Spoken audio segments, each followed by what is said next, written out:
The Myth of Anansi the Spider, Trickster of West African Folklore.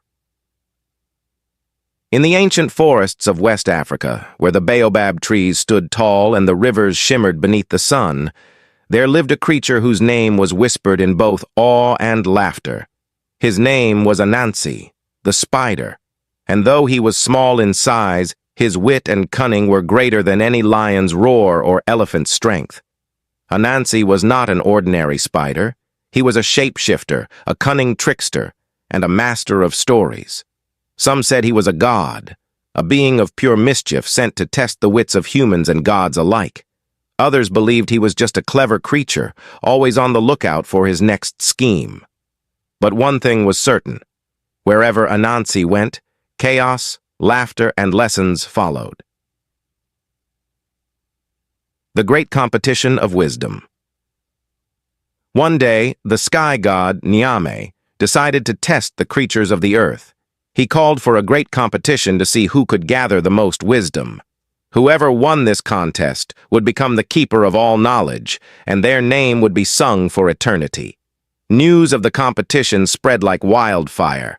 The mighty elephants, the swift cheetahs, and even the clever monkeys all prepared for the challenge. But no one took Anansi seriously. What can a tiny spider possibly know about wisdom?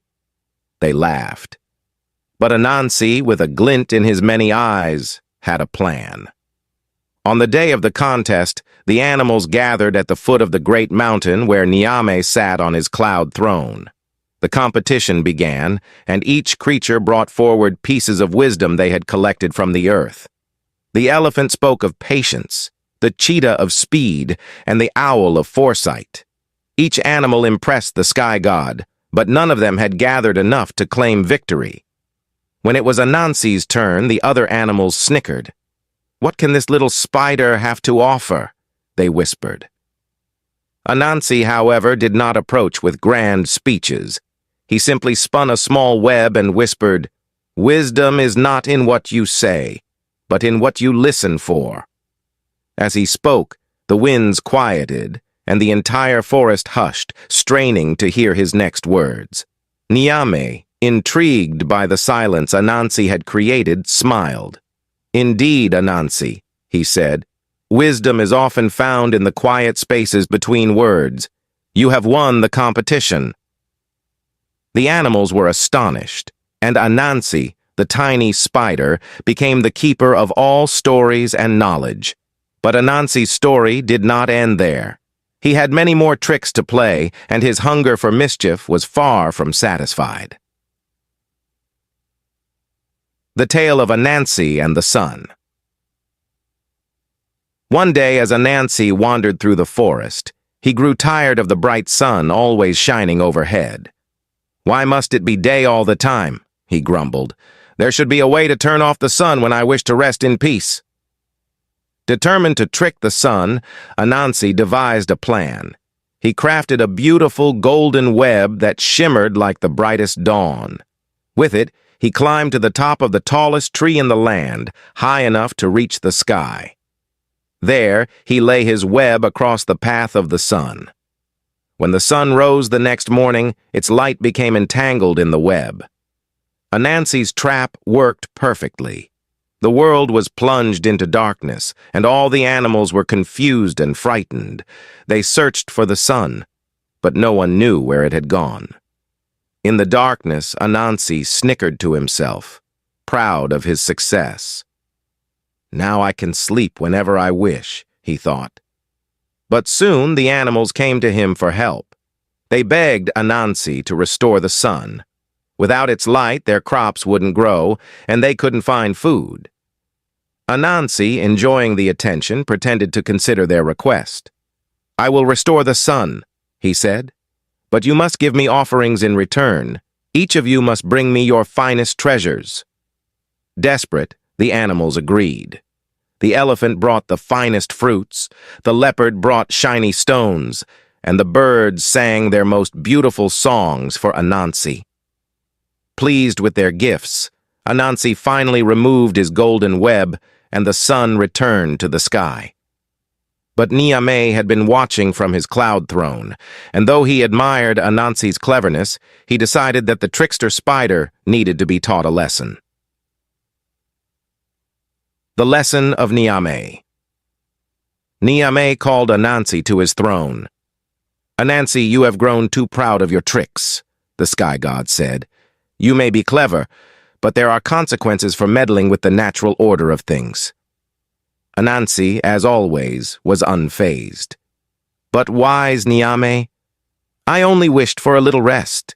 Surely a small spider like me can't cause too much trouble." Nyame narrowed his eyes. "It is not the size of the creature that matters, but the size of its actions." With that, he snapped his fingers, and Anansi suddenly felt himself growing heavier. His legs became longer and thicker, and soon he found it difficult to move. His body had become large and cumbersome. "From now on, Anansi, you will carry the weight of your wisdom," Nyame declared. "You may keep your knowledge, but it will no longer come without a price." Anansi, now burdened by his newfound size, realized the wisdom in Nyame's words. He had tricked many, but now he would have to use his wits more carefully. Anansi and the Pot of Stories. Despite his new size, Anansi continued to seek out new adventures. One day, while exploring the deepest parts of the forest, he discovered a magical pot, glowing faintly beneath the roots of an ancient tree. It was the Pot of Stories, a sacred artifact that contained every tale ever told in the world. Excited by his discovery, Anansi knew that if he could possess the pot, he would become the master of all stories. But the pot was guarded by a fierce python, and no one had ever been able to outwit the creature. Undeterred, Anansi devised another plan. He approached the python and bowed low.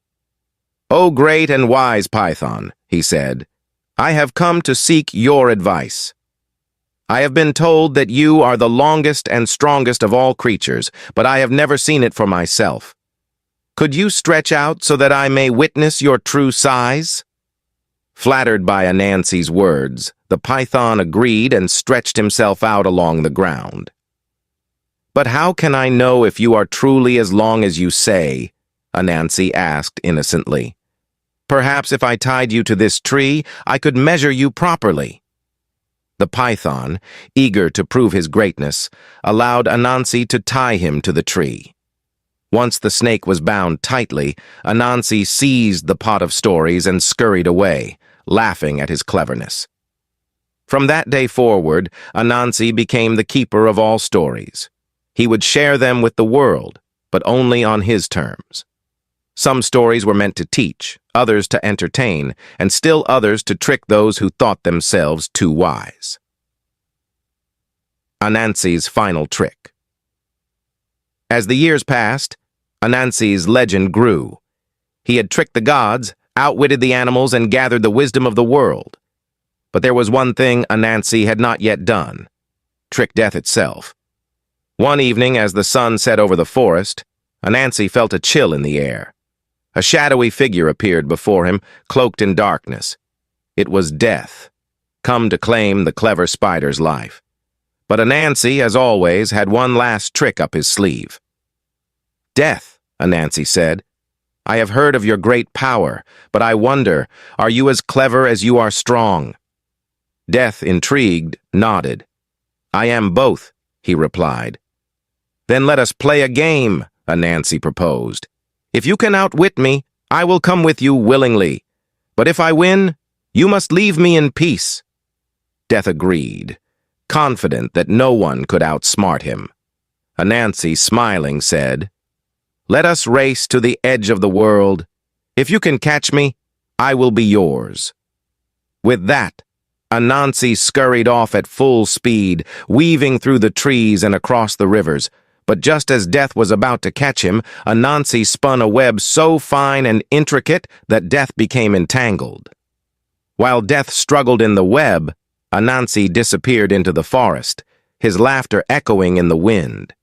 And so, the legend of Anansi the spider lived on, a reminder that cleverness, trickery, and the love of stories could conquer even the greatest of forces. Anansi may have been small, but his legacy, like his web, stretched across the world, binding together all who heard his tales.